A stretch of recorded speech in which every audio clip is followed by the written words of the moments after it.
20-minute daily Bible reading. Day 47.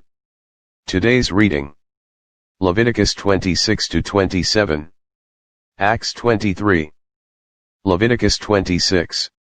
You shall not make idols for yourselves, neither a carved image nor a sacred pillar shall you rear up for yourselves, nor shall you set up an engraved stone in your land, to bow down to it, for I am the Lord your God. You shall keep my Sabbaths and reverence my sanctuary, I am the Lord. If you walk in my statutes and keep my commandments, and perform them, then I will give you rain in its season, the land shall yield its produce, and the trees of the field shall yield their fruit. Your threshing shall last till the time of vintage, and the vintage shall last till the time of sowing. You shall eat your bread to the full, and dwell in your land safely. I will give peace in the land, and you shall lie down, and none will make you afraid. I will rid the land of evil beasts, and the sword will not go through your land. You will chase your enemies, and they shall fall by the sword before you. 5 of you shall chase 100, and 100 of you shall put 10,000 to flight. Your enemies shall fall by the sword before you. For I will look on you favorably and make you fruitful, multiply you and confirm my covenant with you. You shall eat the old harvest, and clear out the old because of the new. I will set my tabernacle among you, and my soul shall not abhor you. I will walk among you and be your God, and you shall be my people. I am the Lord your God, who brought you out of the land of Egypt, that you should not be their slaves. I have broken the bands of your yoke and made you walk upright. But if you do not obey me, and do not observe all these commandments, and if you despise my statutes, or if your soul abhors my judgments, so that you do not perform all my commandments, but break my covenant, I also will do this to you.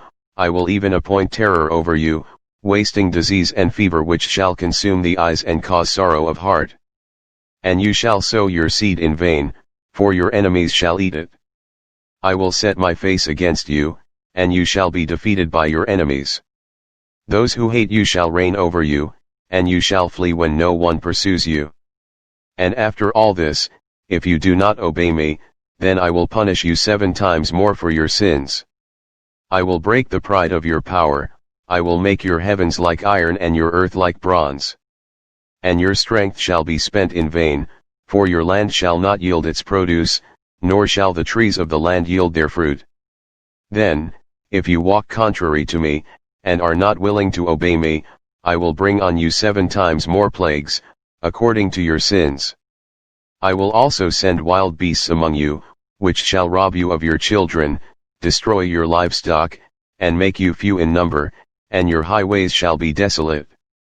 And if by these things you are not reformed by me, but walk contrary to me, then I also will walk contrary to you, and I will punish you yet 7 times for your sins. And I will bring a sword against you that will execute the vengeance of the covenant.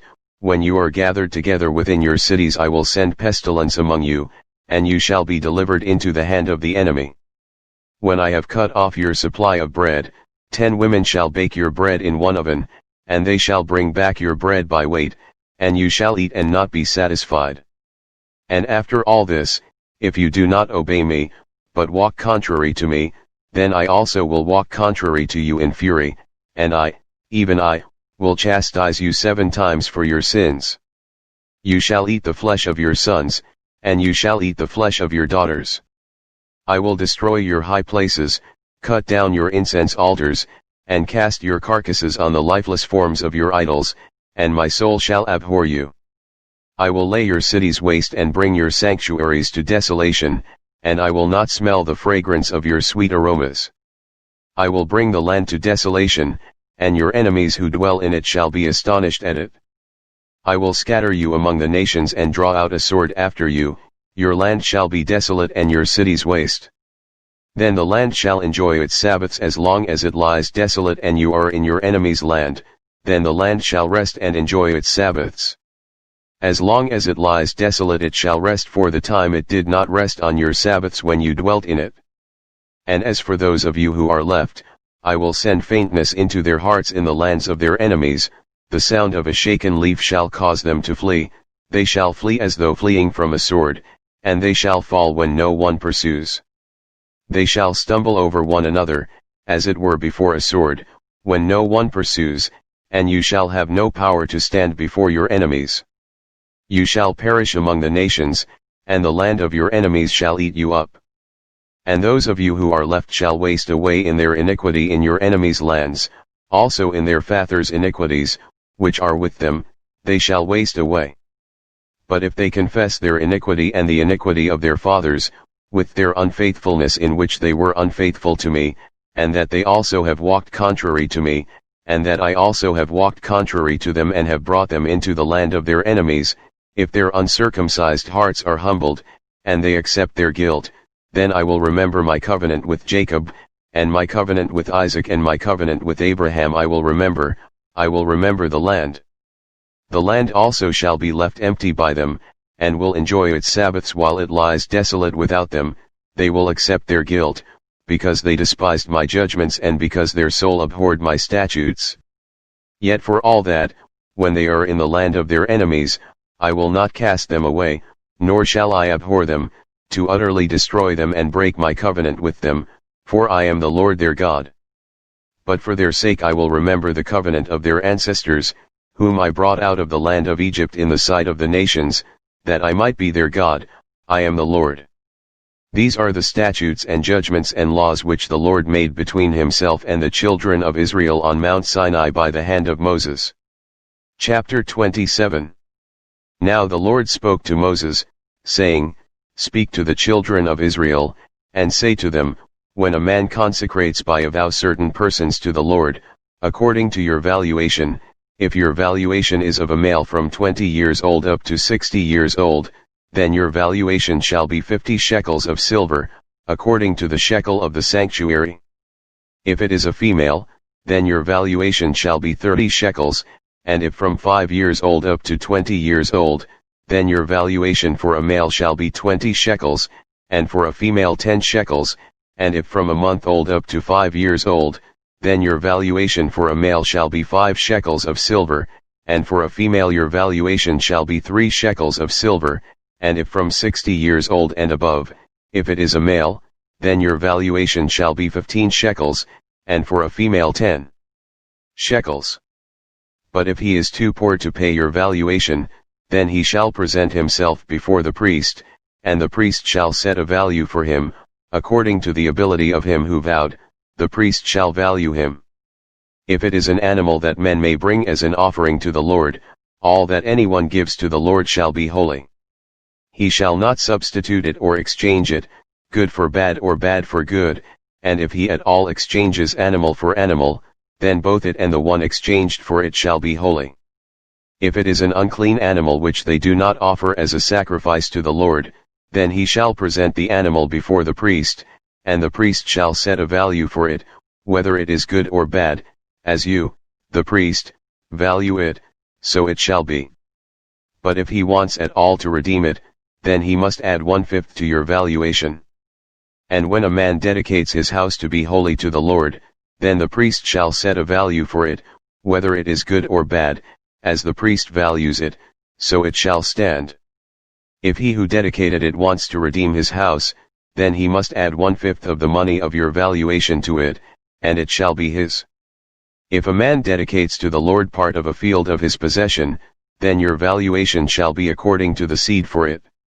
A homer of barley seed shall be valued at 50 shekels of silver. If he dedicates his field from the year of Jubilee, according to your valuation it shall stand. But if he dedicates his field after the Jubilee, then the priest shall reckon to him the money due according to the years that remain till the year of Jubilee, and it shall be deducted from your valuation. And if he who dedicates the field ever wishes to redeem it, then he must add 1/5 of the money of your valuation to it, and it shall belong to him. But if he does not want to redeem the field, or if he has sold the field to another man, it shall not be redeemed any more, but the field, when it is released in the Jubilee, shall be holy to the Lord. As a devoted field, it shall be the possession of the priest. And if a man dedicates to the Lord a field which he has bought, which is not the field of his possession, then the priest shall reckon to him the worth of your valuation, up to the year of Jubilee, and he shall give your valuation on that day as a holy offering to the Lord. In the year of Jubilee the field shall return to him from whom it was bought, to the one who owned the land as a possession. And all your valuations shall be according to the shekel of the sanctuary, 20 gerahs to the shekel. But the firstborn of the animals, which should be the Lord's firstborn, no man shall dedicate, whether it is an ox or sheep, it is the Lord's. And if it is an unclean animal, then he shall redeem it according to your valuation, and shall add 1/5 to it, or if it is not redeemed, then it shall be sold according to your valuation. Nevertheless no devoted offering that a man may devote to the Lord of all that he has, both man and beast, or the field of his possession, shall be sold or redeemed. Every devoted offering is most holy to the Lord. No person under the ban, who may become doomed to destruction among men, shall be redeemed, but shall surely be put to death. And all the tithe of the land, whether of the seed of the land or of the fruit of the tree, is the Lord's. It is holy to the Lord. If a man wants at all to redeem any of his tithes, he shall add 1/5 to it. And concerning the tithe of the herd or the flock, of whatever passes under the rod, the 10th one shall be holy to the Lord. He shall not inquire whether it is good or bad, nor shall he exchange it, and if he exchanges it at all, then both it and the one exchanged for it shall be holy, it shall not be redeemed. These are the commandments which the Lord commanded Moses for the children of Israel on Mount Sinai. Acts 23. Then Paul, looking earnestly at the council, said, Men and brethren, I have lived in all good conscience before God until this day. And the high priest Ananias commanded those who stood by him to strike him on the mouth. Then Paul said to him, God will strike you, you whitewashed wall. For you sit to judge me according to the law, and do you command me to be struck contrary to the law? And those who stood by said, Do you revile God's high priest? Then Paul said, I did not know, brethren, that he was the high priest, for it is written, You shall not speak evil of a ruler of your people. But when Paul perceived that one part were Sadducees and the other Pharisees, he cried out in the council, Men and brethren, I am a Pharisee, the son of a Pharisee, concerning the hope and resurrection of the dead I am being judged. And when he had said this, a dissension arose between the Pharisees and the Sadducees, and the assembly was divided. For Sadducees say that there is no resurrection, and no angel or spirit, but the Pharisees confess both. Then there arose a loud outcry. And the scribes of the Pharisees' party arose and protested, saying, We find no evil in this man, but if a spirit or an angel has spoken to him, let us not fight against God. Now when there arose a great dissension, the commander, fearing lest Paul might be pulled to pieces by them, commanded the soldiers to go down and take him by force from among them, and bring him into the barracks. But the following night the Lord stood by him and said, Be of good cheer, Paul, for as you have testified for me in Jerusalem, so you must also bear witness at Rome. And when it was day, some of the Jews banded together and bound themselves under an oath, saying that they would neither eat nor drink till they had killed Paul. Now there were more than 40 who had formed this conspiracy. They came to the chief priests and elders, and said, We have bound ourselves under a great oath that we will eat nothing until we have killed Paul. Now you, therefore, together with the council, suggest to the commander that he be brought down to you tomorrow, as though you were going to make further inquiries concerning him, but we are ready to kill him before he comes near. So when Paul's sister's son heard of their ambush, he went and entered the barracks and told Paul. Then Paul called one of the centurions to him and said, Take this young man to the commander, for he has something to tell him. So he took him and brought him to the commander and said, Paul the prisoner called me to him and asked me to bring this young man to you. He has something to say to you. Then the commander took him by the hand, went aside and asked privately, What is it that you have to tell me? And he said, The Jews have agreed to ask that you bring Paul down to the council tomorrow, as though they were going to inquire more fully about him. But do not yield to them, for more than 40 of them lie in wait for him, men who have bound themselves by an oath that they will neither eat nor drink till they have killed him, and now they are ready, waiting for the promise from you.